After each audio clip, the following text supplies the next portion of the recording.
Hi, my name's Christine. I'm a demonstrator with Stampin' Up, and I wanted to, I'm going to play with water painters for this one, and I just received my new Sealife Dies, which I'm dying to use, pun intended.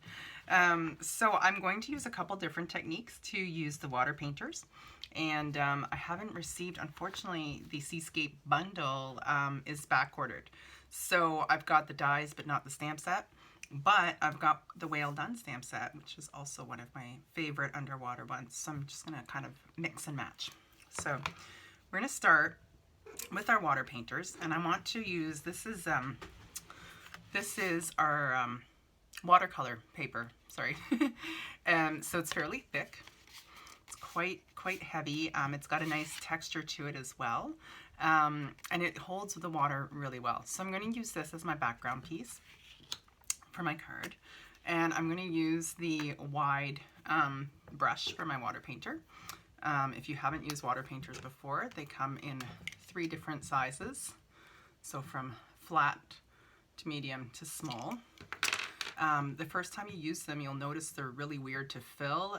They do not screw in the normal direction as you would expect, so it's right, is that right? Yeah, right to unscrew and left to screw, which is, or to do up, I don't know the terminology, anyway, which is the opposite though of what you would normally do. So just a little note, could throw you off the first time you use them.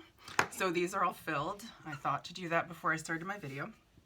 So I've just put water in them, and they've got pressure points that say push on them. So what I want to do is I want to squeeze the water into the brush. So I'm just squeezing, getting some of that water coming through. So now I've got a wet brush. So you always want to keep a paper towel handy as well when you're using these, because you're going to want to clean off the brush. So I'll show you how to do that. So I'm using an acrylic block, and I want to make like this is my background piece, so I want to do a little bit of a underwater seascape. So I'm actually going to start with crumb cake for the very bottom of the ocean bed. So I want this to be quite wet to be able to go across the page. So I'm just going to squeeze a dot of water into here. There we go. So hopefully this is dark enough. I haven't actually tried this one. If it's not dark enough, I'll grab another brown. That's perfect. So I'm just pulling it across, and I don't want it to be a straight line because it's the ocean floor, and the ocean floor is not a straight line. Or maybe it's a lake, I don't know. So, but I do want it to be, there we go. So that is our seabed. So 2 things I need to do is I need to clean off my acrylic block. I find the easiest way to do that is with baby wipes, or if you've got a wet paper towel, that'll work well as well. And now we've got to clean off our brush. So to do that, I'm just going to squeeze water through the tip. And once your brush is clean, there we go. So no more water coming off of that, so it's nice and clean, and we're ready to go and switch colors. So I'm going to start with dark to light on top. So I'm starting with Night of Navy, which is the darkest blue, but I don't want it that dark, so I'm just going to squeeze a couple dots of water into this. There we go. And so you can see, because I've diluted it, it's not nearly as dark. So, you know what? I'm going to put a paper towel under here to help me out. Normally, I don't take it right to the edge of the paper. I usually leave a bit of a border and just do kind of an abstract sort of thing when I'm doing a background, but this one I want the whole paper to be done, so it's proving to be a little messier than usual. So that's it for our Night of Navy. Now we're going to go to Pacific Point, which is one of my favorite blues. So again, I'm just pressing my acrylic block onto the stamp pad and picking up some of that blue. And we're just going to make sure I've got a second paper towel here.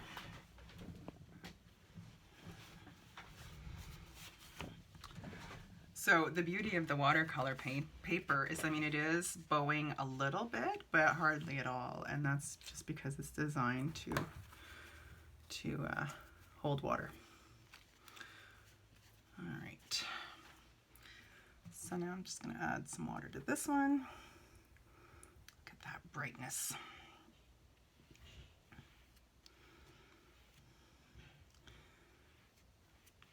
And it's okay to go on top.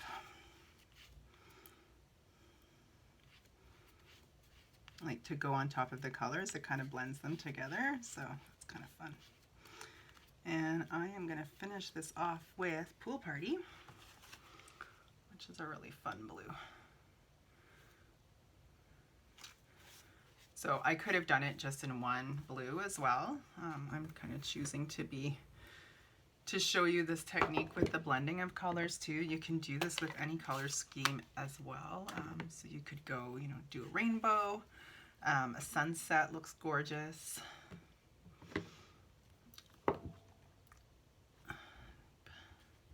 So this is the Pool Party, which is really light actually, way too light, oh dear.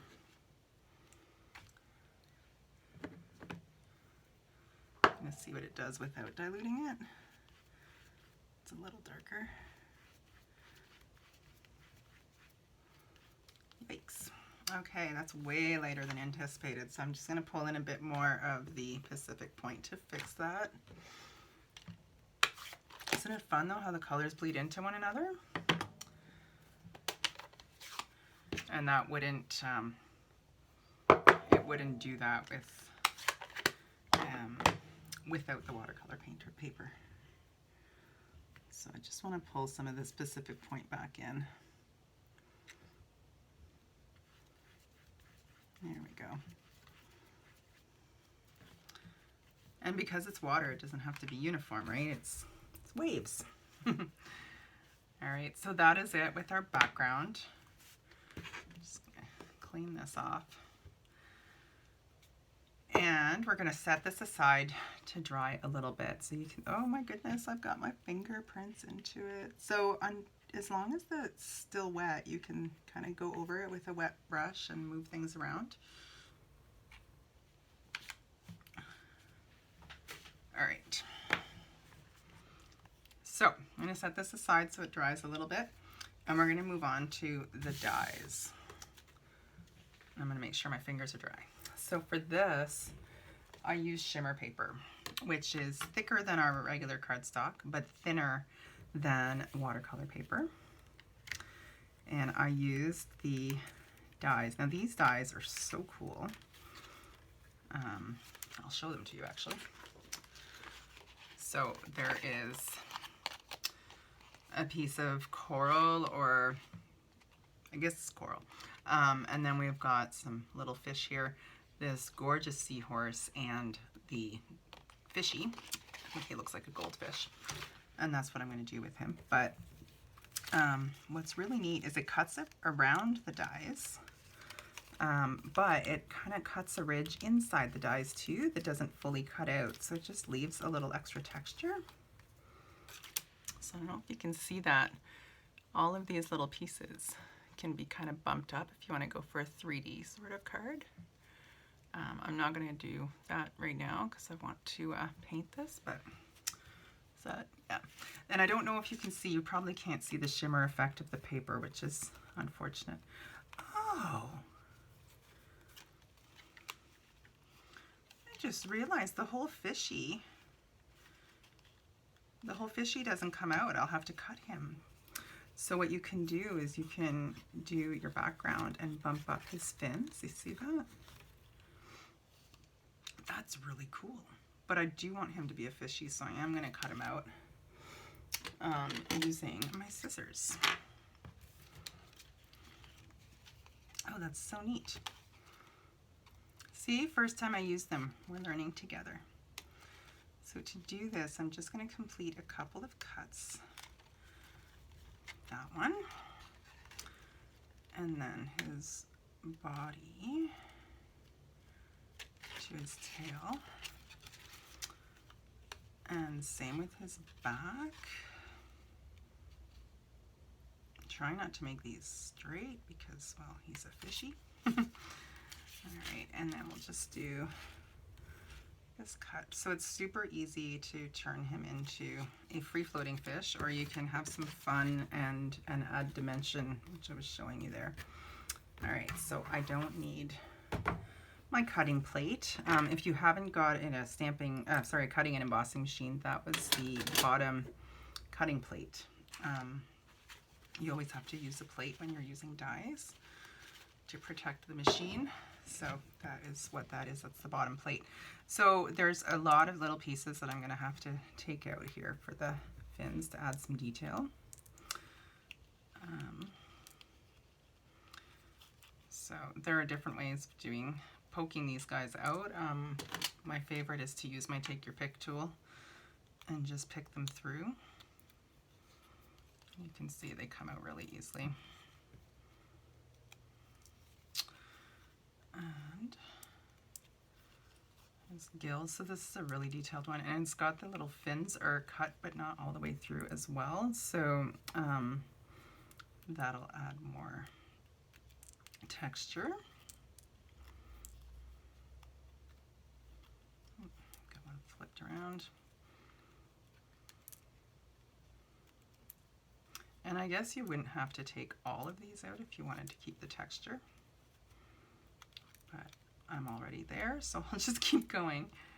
Our fishy is going to be a little translucent. All right.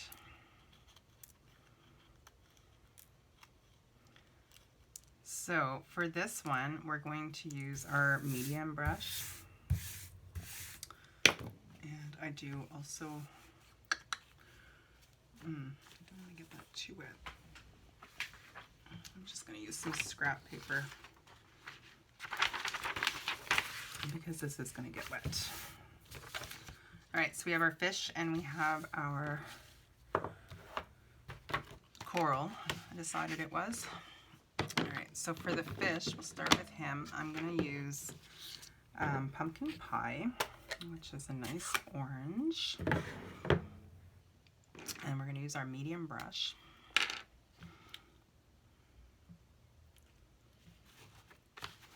So again, I just pressed on the push pressure points to pull down the, oh, this ink pad may need a little ink. To pull down the water, sorry, and then I'm ready to start painting my little fishy. So shimmer paper also really is a great one for painting because it's not as thin as our regular paper, and it has the shimmer effect stays even after you've painted it, which is so cool. And unfortunately, it probably won't show in the video, but I'm going to take some pictures after and maybe I'll be able to capture it there. So when my color starts to be a little too light, I go in and get some more. And you can grab bits that are not as diluted to really pull in the dark color.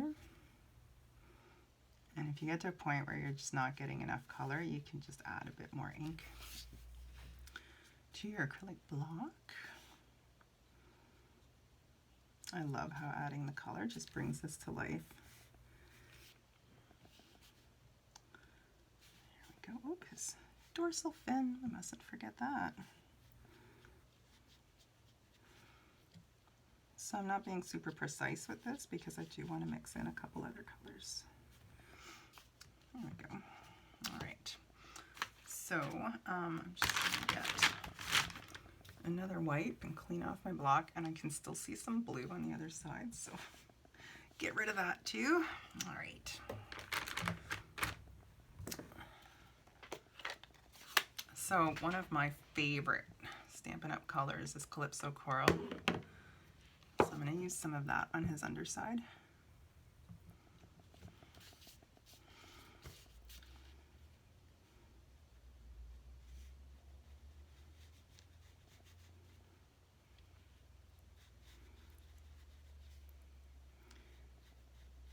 There we go.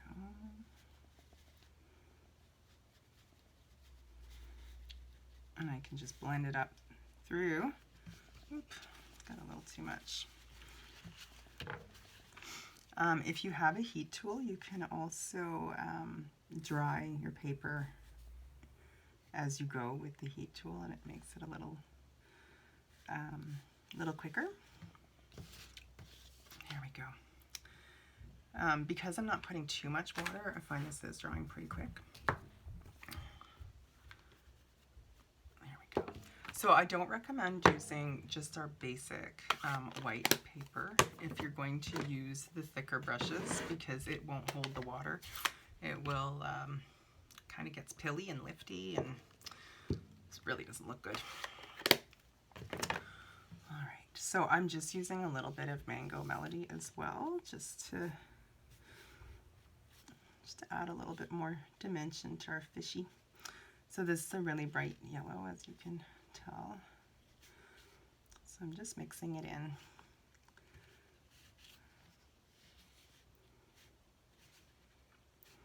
I also want to break up that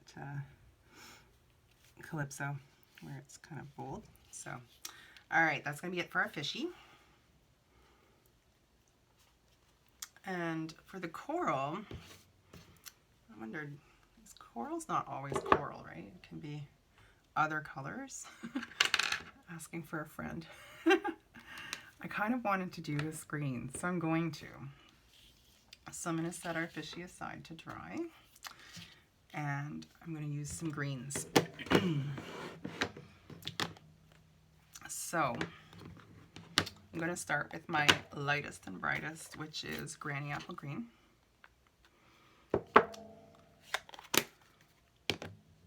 I'm using a lot of different colors on this, I know, but all right, for this one, I'm going to use my thinnest brush. I could use the medium brush again too. Actually, I think, you know what, I will for the first pass.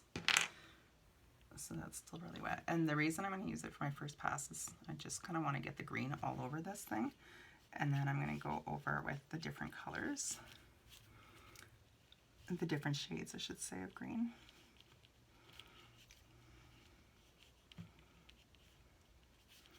So it's really fun with the ridges in this die cut too. It just kind of, the green settles, the color settles in those ridges. It's the same with the fish. So you almost get that dimension without having to add more color, but I want to. Okay, so he's pretty much saturated. So I'm going to use, like I said, the thin brush to finish this off.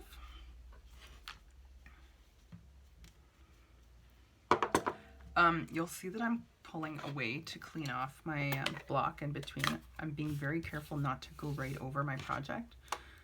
So, because you wouldn't want to accidentally get some of that ink right on a blob on your project.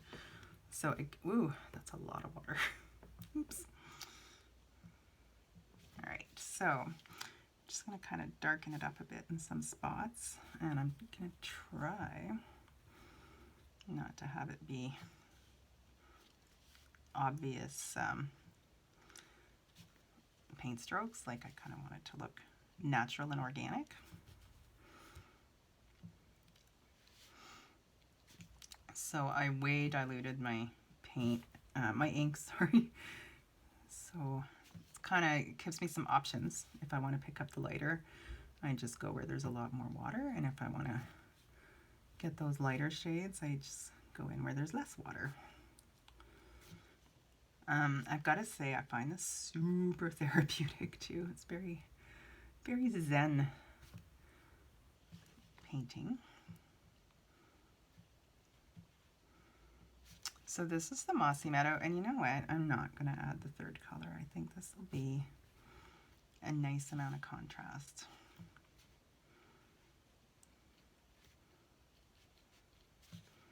Just want to make sure I'm not leaving any white bits showing. So it doesn't really show here, but it'll really show on the blue. All right, I think I'm pretty happy with that. There we go. So again, the shimmer paper holds water really, really well. As you can see, it doesn't curl it too much. It kind of behaves a little bit like watercolor paper. And it has a really cool shimmer that I know you can't really see right now. So let's get to work building this card. I'm going to pull back my background. So it is a little bit curled. I'm just going the other way with it without bending it. I'm just gently curling it back. So I want to add some texture and stuff in the background. So if you're going to pull in different inks, you've got to make sure that your paper is dry. Otherwise your ink's going to bleed. The way around that, sorry, just need to get that off and then start talking. The way around that is to use the Stays On ink, which we have in both black, and I believe they still have the brown.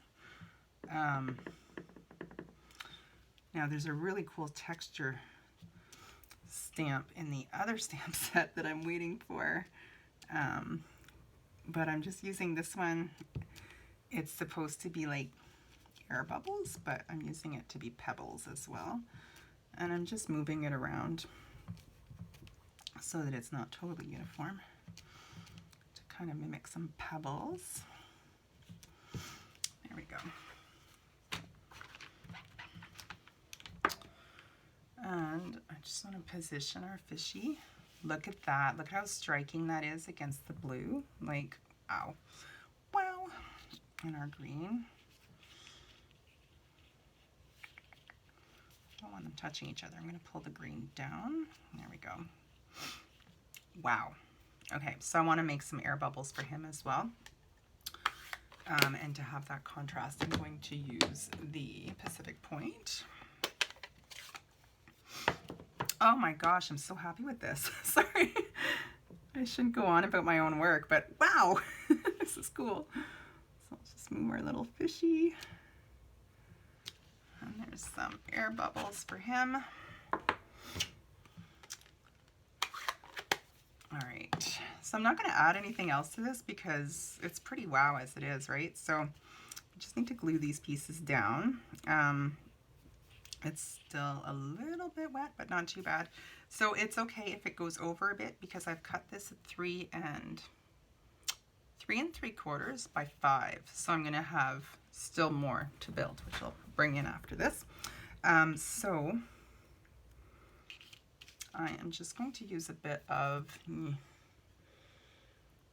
I will use my liquid glue, but I'm going to be fairly, I'm not going to be too generous with it because with all these little cuts in my coral or my greenery, I don't want the glue to seep through.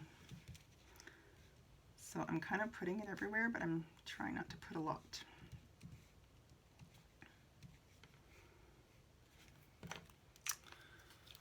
All right. Now I'm going to try not to put it on my fingers.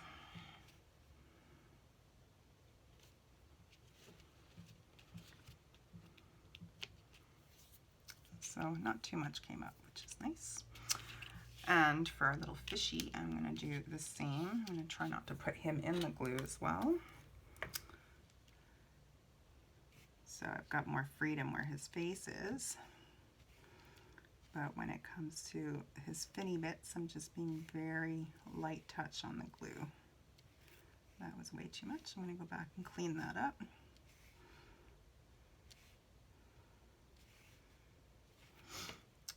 So, where you heard me say that it was way too much, I'm just going to grab a teeny bit of scrap paper and just scrape up the excess. You can also spread it around this way too. And it's just to make sure I don't have giant globs of glue on my project, because I hate those. This allows me to spread it out a bit as well, which is nice. All right, I think that'll be good.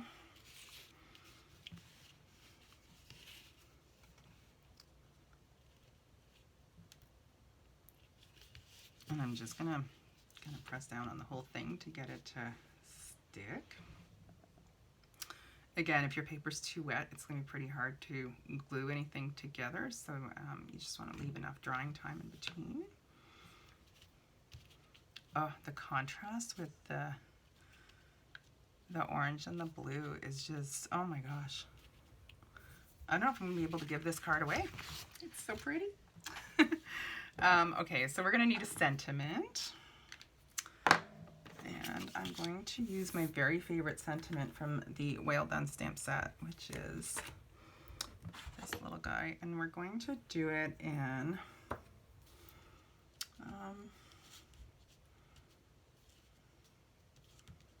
we'll do it in the coral, I think.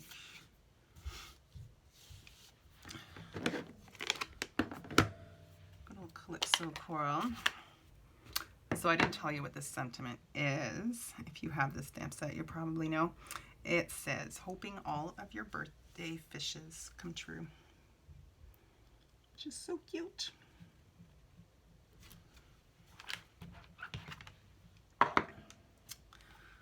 So I'm just gonna cut that out with my snips.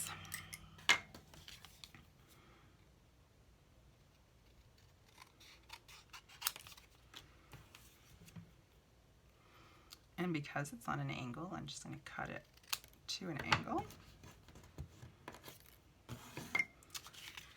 And I'm going to put that down here. I'm going to put it up on dimensionals just to have it kind of pop up.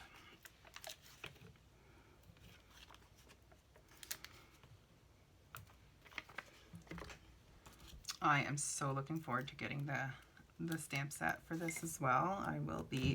I'll be back doing other videos with that. I'm super excited to try a few things out.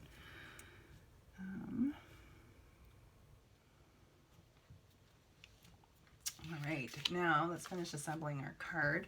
I'm using some retired designer series paper. It just retired. It's the Well Done, because I love it. And I have some left.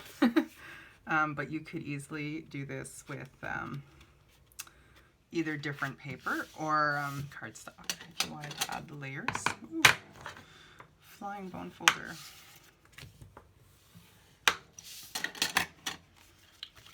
So on the front, I'm using this bumblebee fish. I don't know. It's more than a school of fish. It's more like a swarm of fish. I don't know what to call it. Not a lot of it's going to show, but I wanted to have that kind of pattern. Oops. Sorry for that horrible scraping sound. I hope that wasn't too bad on the video. So this will leave me with a fairly thin border, about 1/4 of an inch all around. And you'll see that I usually use liquid glue when I'm doing my layers, and that is specifically because I have trouble making things straight. And the liquid glue allows me just a teeny bit of grace to move things around. So because this paper is a little bit curly, I'm going to make sure I don't want to put glue right to the edge because I don't want it oozing out. But I am going to put a fair amount of glue on this one throughout. I usually just go around the edges, but I'm going to add some everywhere because I want to make sure that it stays nice and flat once it's glued together. Try not to get it on myself. So you can see that our background piece there is pretty much disappeared, but it just adds a little texture back there. This is straight. I'm always asking myself that, is this straight? Okay, so I'm just holding this down to make sure that it's nice and stuck down and not curly. So I like that, how the bumblebee just adds a little bit of je ne sais quoi to break up the layers. And then I had half a piece of, well not half, sorry, 2 inches left of that paper. So we're going to put it on the inside, but I'm going to use the seabed to put down. Isn't that pretty? But because this is such a dark color, we're going to need to have some white to write on as well. So I'll just use my liquid glue since it's out.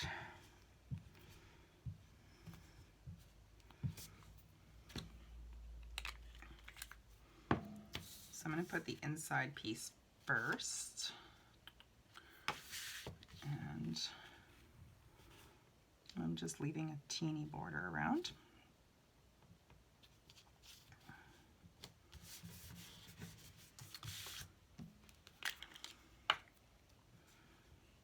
Again, I'm being really careful not to go right to the edge with the glue because we don't want to glue our card shut by having the glue ooze out. So for this one, I'm going to go right to the edge.